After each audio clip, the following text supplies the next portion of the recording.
সমাজে সবাই দাড়ি কাটে, তোমাকে দাড়ি কাটতে হবে? কারণটা কি? তুমি মুমিন। সমাজে সবাই সুদ খায়, তুমিও সুদ খাবা? কেন? কথা বলেন।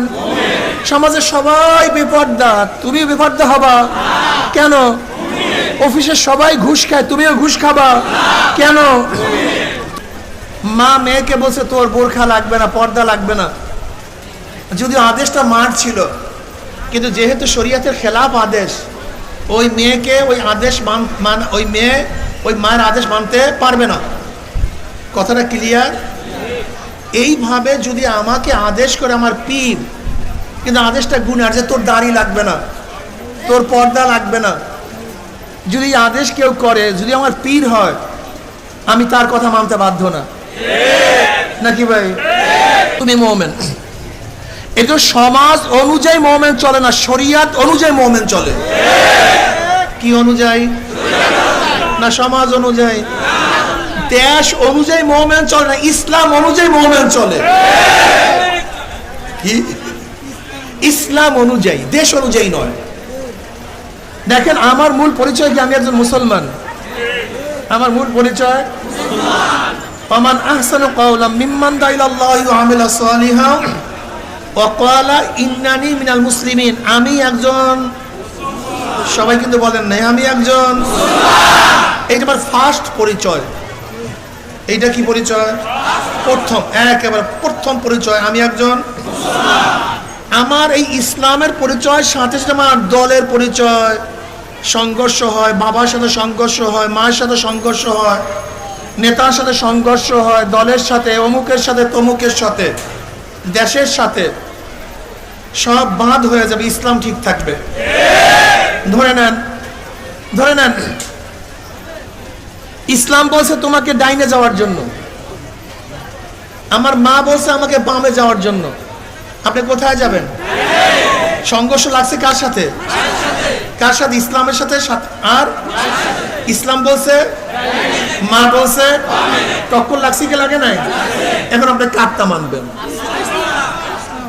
বাবা বলছে বামে যাইতে, ইসলাম বলছে ডাইনে যাইতে, এখন আপনি ডানে যাবেন না বামে যাবেন? টক্করটা কার লাগে লাগছে?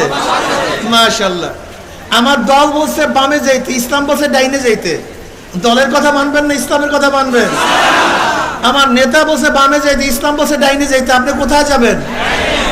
যখনই যেখানে টক্কর লাগবে, আমার দেশ বলছে বামে যেতে, ইসলাম বলছে ডাইনে যেতে, দেশের কথা মানা যাবে না। আমি চৌধুরী, আমি সৈয়দ, আমি তালুকদার, আমি ধনী, আমি শিক্ষিত, আমি ডক্টর, আমি ইঞ্জিনিয়ার, আমি বড় বড় ধনী, বিশাল মালিক, টাকার পাহাড়, আমার দল ক্ষমতায়, আমি অমুকের ব্যক্তি, অমুক দেশি, সব পরিচয় পরে, আগে পরিচয় আমি একজন কি? ইসলামের সাথে যেখানে টক্কর লাগবে, ইসলামের বাড়িতে সব ভেঙে যাবে, ইসলাম ভাঙতে পারবে না। যদি তোমার টক্কর লাগে বাবার সাথে, বাবা ভাঙবে, ইসলাম ভাঙবে না। টক্কর লাগবে মার সাথে, মা ভাঙবে, ইসলাম ভাঙবে না। টক্কর লাগবে স্ত্রীর সাথে, স্ত্রী শেষ হয়ে যাবে, ইসলাম শেষ হবে না। টক্কর লাগবে আমার ছেলের সাথে, মেয়ের সাথে, বন্ধুর সাথে, দলের সাথে, সব কিছুর সাথে ইসলামের টক্কর লাগবে, সব ধ্বংস হয়ে যাবে, ইসলাম ধ্বংস হবে না। কিন্তু আমাদের অবস্থাটা কি? হ্যাঁ, চাকরির সাথে টক্কর লাগছে, চাকরি ঠিক, ইসলাম বাদ। স্ত্রীর সাথে টক্কর লাগছে, কথা বলেন না কেন? স্ত্রী ঠিক, ইসলাম বাদ। বন্ধুর সাথে টক্কর লাগছে, বন্ধু ঠিক, ইসলাম বাদ।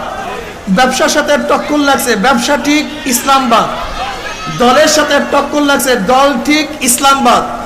নেতার সাথে টক্কর লাগছে, নেতা ঠিক।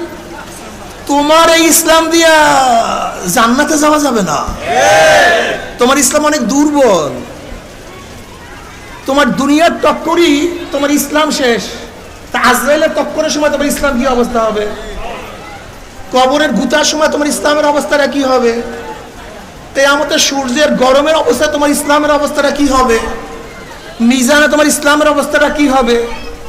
পুলসিরাত পাড়ি দিয়ে এই ইসলাম দিয়ে জান্নাতে যাওয়া যাবে না। বুঝাতে পারি নাই। আসলে আমাদের সমস্যা দেখি জানেন, ইসলাম সম্পর্কে এত অজ্ঞ যা চিন্তাও করা যায় না, ইসলাম সম্পর্কে জানিই না।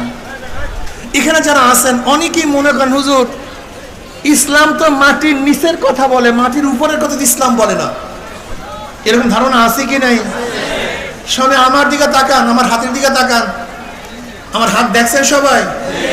হ্যাঁ, এইটা হলো উপর, এইটা নিচ। ধরেন হাতের উপরটা দুনিয়া, হাতের নিচ আখেরাত, নাকি ভাই? হাতের উপর, হাতের নিচ। এই দুনিয়াতে যাহা কিছু করবেন এই কবরে তাহাই পাবেন। এখানে নামাজ পড়বেন, আখিরাতে সওয়াব পাবেন। এখানে রোজা রাখবেন, এখানে কথা বলেন, এখানে পর্দা করবেন, এখানে মদ পান করবেন, এখানে গুতা খাবেন। এখানে সুদ খাবেন, এখানে গুতা খাবেন। এখানে বিপর্দা চলবেন, এখানে গুতা চলবে। এখন বলেন তো দুনিয়াকে বাদ দিয়ে আখিরাত, আখিরাতকে বাদ দিয়ে দুনিয়া চলবেন কিভাবে? কিভাবে চলবেন আমাকে বলেন তো? আর দুনিয়া মাজরাতুল আখিরা, এই দুনিয়াটা হলো আখিরাত কামাইয়ের জায়গা। এখানে যাহা কিছু করবেন, যাহা কিছু বলবেন, যাহা কিছু দেখবেন, সব কিছু কবরে পাবেন, সব কিছু। ওয়ানাদাউল মাওয়াজিল কিসতা লিয়াউমিল কিয়ামাহ ওয়া আন্না আমাল বানি আদম কাওলাহুম ইউজান। ইমাম বুখারী রাহমাতুল্লাহ আলাইহি, বুখারী শরীফের শেষ বাব। আল্লাহ পাক রব্বুল আলামিন কিয়ামতের ময়দানে ইনসাফের, ন্যায়ের এক পাল্লা স্থাপন করবেন। কিসের পাল্লা? ন্যায়ের। যা কিছু করবে, ওয়া আন্না আমাল বানি আদম কাওলাহুম ইউজান, বনি আদমের যত কাজ, যত কথা, সব কিছু ওজন করা হবে। কিসের মধ্যে? হ্যাঁ, ফাআম্মা মান সাকুলাত মাওয়াজিনুহু ফাহুয়া ফি ঈশাতির রাদিয়া ওয়া আম্মা মান খাফফাত মাওয়াজিনুহু ফাউম্মুহু হাবিয়া। যাদের নেকের পাল্লা এক তিল পরিমাণ ওজন হয়ে যাবে, জান্নাতের ফয়সালা হয়ে যাবে। আর যাদের নেকের পাল্লা এক তিল পরিমাণ কম হয়ে যাবে, গুনার পাল্লা ভারী হয়ে যাবে, জাহান্নামের ফয়সালা হয়ে যাবে। আল্লাহ আমাদের সবাইকে মাফ করে দেন।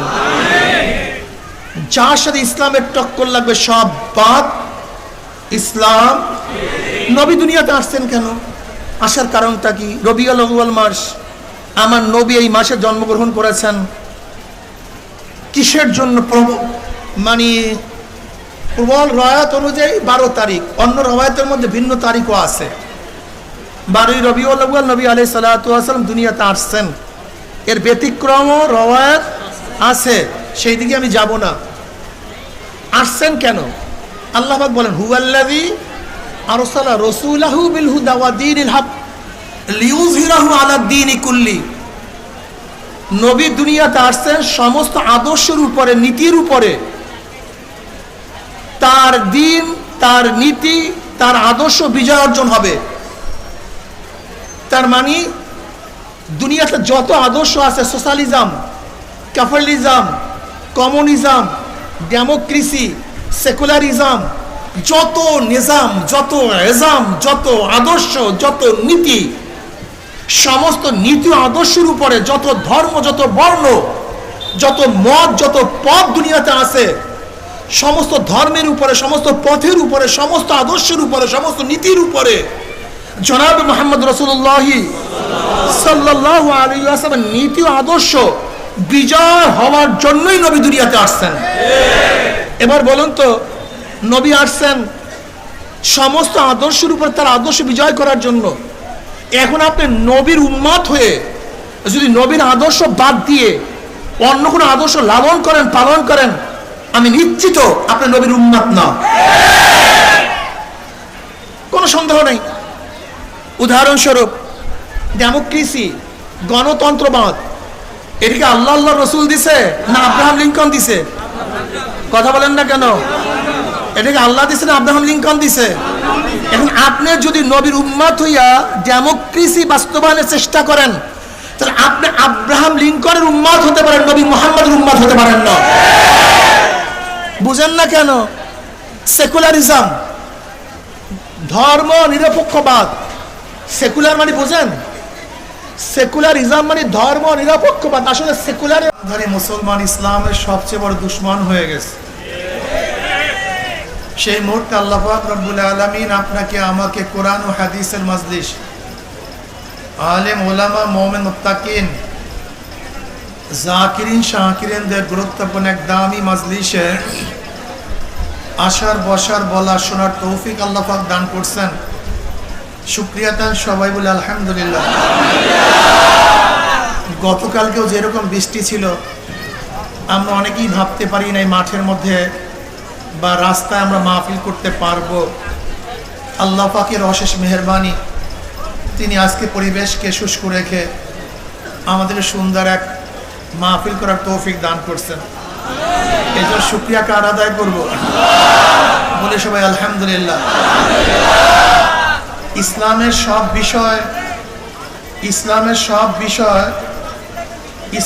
সব বিষয় এখনই বয়ান করা, এই স্বল্প টাইমের মধ্যে বয়ান করা সম্ভব?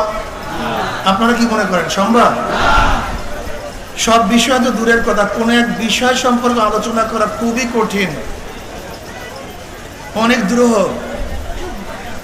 এর জন্য আপনাদেরকে অবশ্যই মনে রাখতে হবে, ইসলামের সব বিষয় এখানে আলোচনা হবে না, আলোচনা করার সুযোগও নাই, সেই জ্ঞানও আমার কাছে নেই। ইসলামের সমস্ত বিষয় সম্পর্কে গভীর জ্ঞান আমার কাছে নাই, সময়ও নাই, জ্ঞানও নেই, দুইটারই অভাব। কাজে সংক্ষিপ্ত কিছু আলোচনা করব, খুব খেয়ালের সাথে শোনা চাই, খুব খেয়ালের সাথে। যদি কথাগুলি শরিয়াত সম্মত হয় মানা চাই, আর শরিয়াতের উল্টা পাল্টা খেলাফ হলে প্রত্যাখ্যান করা চাই, নাকি ভাই? লা তুআতা লিমাখলুকিন ফি মাসিয়াতিল খালিক। গুনার উপরে মুমিন কারোর কথা মানতে পারে না।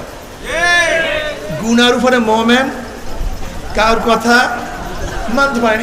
এটা আগে ধারণা করেন, বিশ্বাস করেন, বদ্ধমূল হন যে গুনার উপরে মুমিন কারোর কথা মানতে পারে না, যদিও সেই গুনার আদেশ মা করুক না কেন। যেরকম মা বলছে এখন তো নামাজ পড়া লাগবে না, আপনি কি মার আদেশ মানতে বাধ্য? কেন? আদেশটা গুনার, নামাজ না পড়া এটা অনেক বড় গুনাহ। আমার মা নামাজ না পড়ার কথা বলছেন, যদিও আমার মা, কিন্তু এখানে নামাজ না পড়ার এই হুকুম মানা, কার হুকুম মানতে হবে? মাশাআল্লাহ, কথা তো বুঝছি। বাবা আমাকে বলছে যে তোর আজকে রোজা রাখা লাগবে না, তোর কাজ আছে, কঠোর পরিশ্রম আছে, তোর রোজা লাগা লাগবে না। এখন কি বাবার কথা মানবো? যদিও আদেশটা বাবার ছিল, কিন্তু আদেশটা গুনার ছিল, শরিয়াতের খেলাফ ছিল। এই জন্য বাবার হুকুম আমি মানতে বাধ্য নই। মা মেয়েকে বলছে তোর বোরখা লাগবে না, পর্দা লাগবে না, যদিও আদেশটা মার ছিল, কিন্তু যেহেতু শরিয়াতের খেলাফ আদেশ, ওই মেয়েকে ওই আদেশ ওই মেয়ে ওই মায়ের আদেশ মানতে পারবে না। কথাটা ক্লিয়ার? এইভাবে যদি আমাকে আদেশ করে আমার পীর, কিন্তু আদেশটা গুনার, যে তোর দাড়ি লাগবে না, তোর পর্দা লাগবে না, যদি আদেশ কেউ করে, যদি আমার পীর হয়, আমি তার কথা মানতে বাধ্য না, নাকি ভাই? ধরে নেন যদি সরকার বা রাষ্ট্র বা প্রেসিডেন্ট আমাকে বলে যে তুমি এই সুদ খেতে হবে, তোমাকে ঘুষ করতে হবে, তোমার এই শরিয়াতের খেলাফ কাজ করতে হবে, আমি কি মানতে বাধ্য? মায়ের কথাই মানি না, শরিয়াতের খেলাফ। বাবার কথাই মানি না, শরিয়াতের খেলাফ। উস্তাদের কথা মানি না, শরিয়াতের খেলাফ, উল্টা। তাহলে আমি কার কথা মানবো? কার কথা মানতে বাধ্য নই। এইটা প্রথম মাথার মধ্যে নেন। লা তুআতা লিমাখলুকিন ফি মাসিয়াতিল খালিক। খালেকের,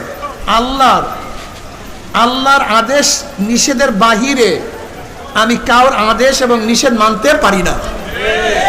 এ ব্যাপারে আমরা সবাই একমত না দ্বিমত নয়?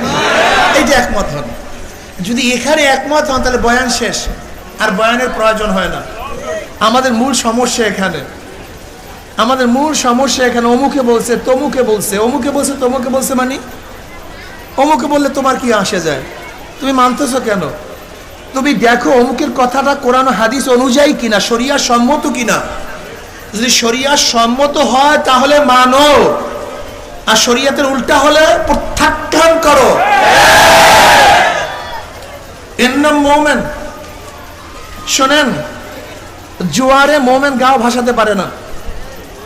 মোমেন কোনো অবস্থাতেই পরিবেশের অনুযায়ী নিজেকে চালায় না।